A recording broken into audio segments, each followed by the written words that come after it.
Hi, this is Stan Fitzgerald with Veterans for America First and our partnership firm, The Vet Voice.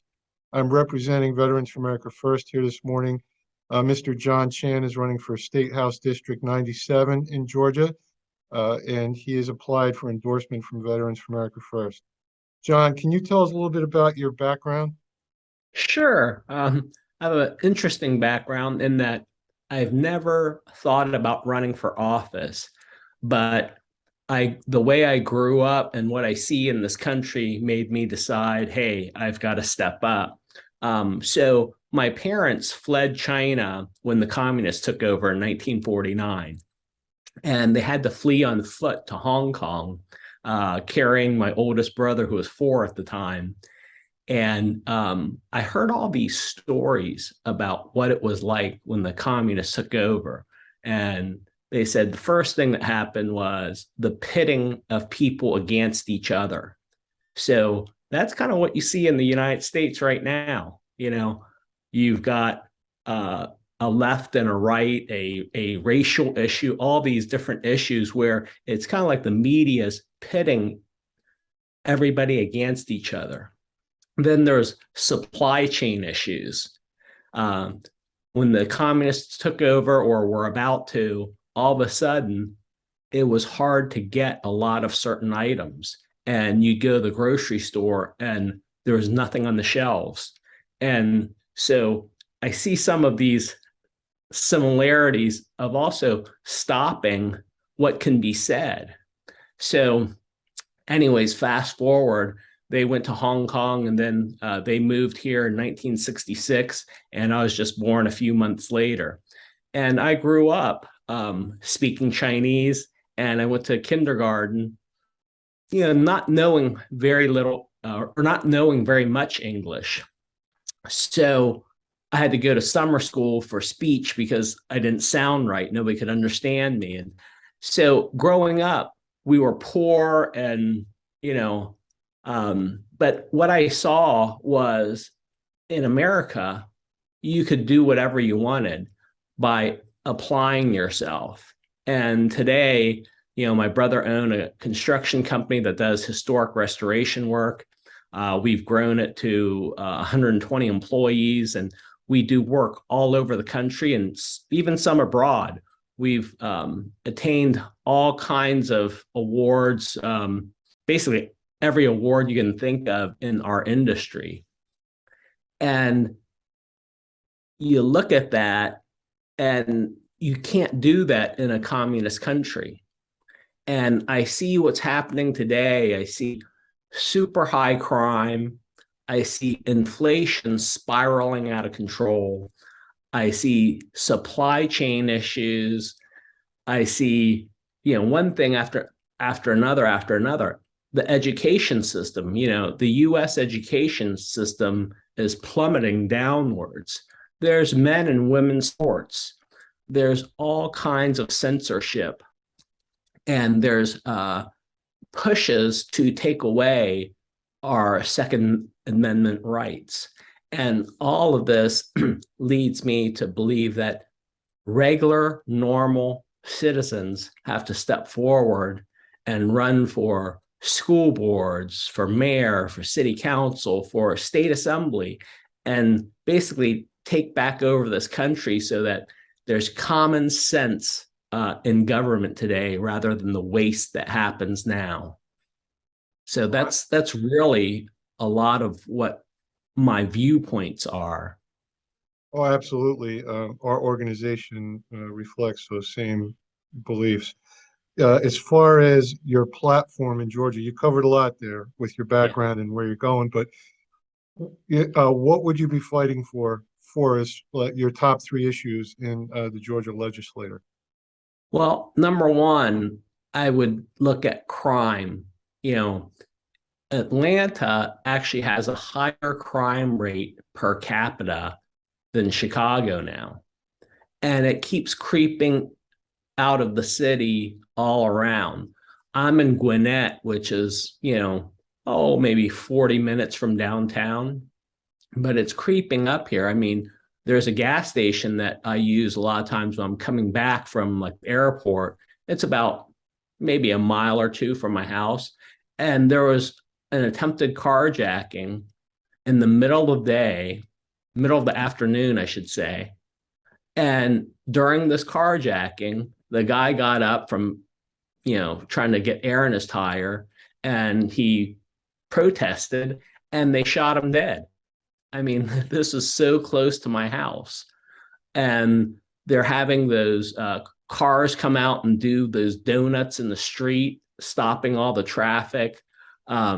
There's break-ins, both car and homes, getting very close to where I am. And, Gwinnett is a lot of where people came to get out of that mess. And we have to fully fund our police. We have to back the police.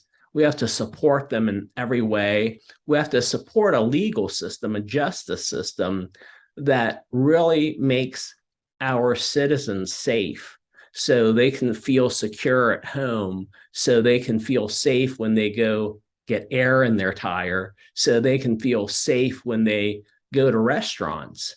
Like I said, I never thought that I would ever run for office, but one of the big issues is crime. It's getting so bad that and you see this platform of so many people of defunding the police, or we need to let the people out of prisons, they're not animals, or whatever. And it's like, well, there has to be safety for people. People have to feel secure when they're out and about and in their homes. So that's the first thing. Crime is right up there. Number two, you've got to look at inflation. And people have asked me, is like, inflation, what are you going to do about inflation at a state level? And it all starts right at the low end, and you've got to go and push this all the way up to the US government. But there's so much government waste, it's not even funny. That's why our taxes keep going up and up and up. Here in Gwinnett County, our property taxes just took another hike. And they keep taking hikes because these are politicians that are spending somebody else's money, our money, regular citizens' money. And I have a business background. I don't have a political background. And the way I look at it is I look at efficiencies, and I look at how do you get the most done for as little as possible and get great results. And you get great results by basically having a great plan, instituting it, getting everybody on the same page so that they're going after that target. And instead, in government, they just throw money at whatever. They make all these studies that sometimes they cost hundreds of thousands of dollars. I'm talking about locally here. And they do nothing. And it just burns a hole in my pocket and your pocket. And it's really disgusting to me. And all of this government overspending makes it okay for them to shorthand the police department and things like that are vital. And so one of the ways that you can really stop this spiraling inflation is at the local level. If you really take your area and make it work really well, other people see and go, oh, we should do that. So, that's one of the things that in our business, a lot of people ask me, hey, how do you get so many people to do this fantastic work, like all over the country? Well, one of the things is that we have people of all different backgrounds, different cultures, different races, different mindsets, different socioeconomic backgrounds, different everything. But the thing of it is that we set a goal. We set a goal and say, hey, this is what we're reaching. And it doesn't matter what you are, who you are, but we're all on the same page to attain that goal. And if we do that, then we'll attain it and we'll do great things. But if all we do is spend other people's money and point fingers, and that's what's happening in politics today, you get nothing done and you get spiraling costs, you get spiraling taxes. And it's just time for people to stand up and say, okay, I'm going to take a step forward and I'm going to take charge of this. So that's how I feel. So number two is that spiraling inflation. Gosh, there's so many different issues, but I guess another one would be school choice, education system. That's another problem in the US. The education system is plummeting. They stick in the Department of Education. What happens? All of the statistics drop and they drop and they drop.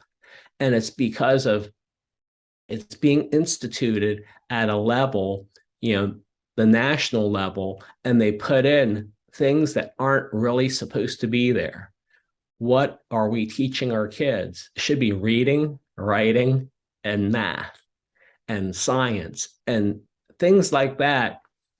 And funding those things, not funding all of the other added inapplicable data. All this added inapplicable data spins our kids.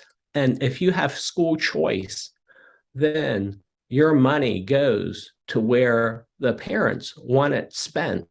And you'll have schools that do well, that will prosper. And the schools that don't basically pass the mustard will fall away. And that's what needs to happen. You can't have really poor performing schools and just keep on having them funded. They need to understand that there are repercussions for bad work, for not being able to educate our kids. And if we strip that money away from them and put it to the schools that are productive, because that's where our parents will send the schools to productive, good schools. Those good schools will grow and flourish and attract more kids and do very well. And it has to be that way. You can't just have schools that blindly do whatever they want and just keep on receiving money. That's such a crazy way to think. It would be kind of like all businesses should get a certain amount of money, whether they do good work or not. If I were a driveway repair person, I could come in and just slap anything down and it all breaks apart and it doesn't really matter, but I still get my money. It's just so ridiculous when you think about it at the school level. And school choice is such a huge, huge issue because our kids are the future. And when you do this to our future, America is going down. It is just going down. And it's going down so fast because I do interviews with kids and I see kids that feel entitled, that they want X dollars amount, right off the start. And I don't really want to do anything. And it's very disheartening to see. It's funny you say that. I mean, I actually heard a college kid when I walked into a UPS store one day, and there was some kind of recruiter in there talking to this college kid, and she says to him, "I want a good paying job where I don't have to do much." I'm not kidding. So, I mean, it all starts in the schools. We need to correct that. And John Chan, even at the state level, you're going to help with that. I listened to you speak last night. I watched it on Facebook or the night before, whenever it was. And I was going to ask you, but I think you answered it, but I'm going to ask you anyway. You brought up a very good point. People are tired of putting people in office or even hiring people that don't do anything. You obviously reflect our values and policies in our America First movement. But please, in a synopsis, tell our board and ultimately viewers, voters, What makes you different? Why would we trust that you're going to go in there and actually get, at least try to get things done at your position? Because I'm not a politician. You know, a lot of people run for office for all the wrong reasons.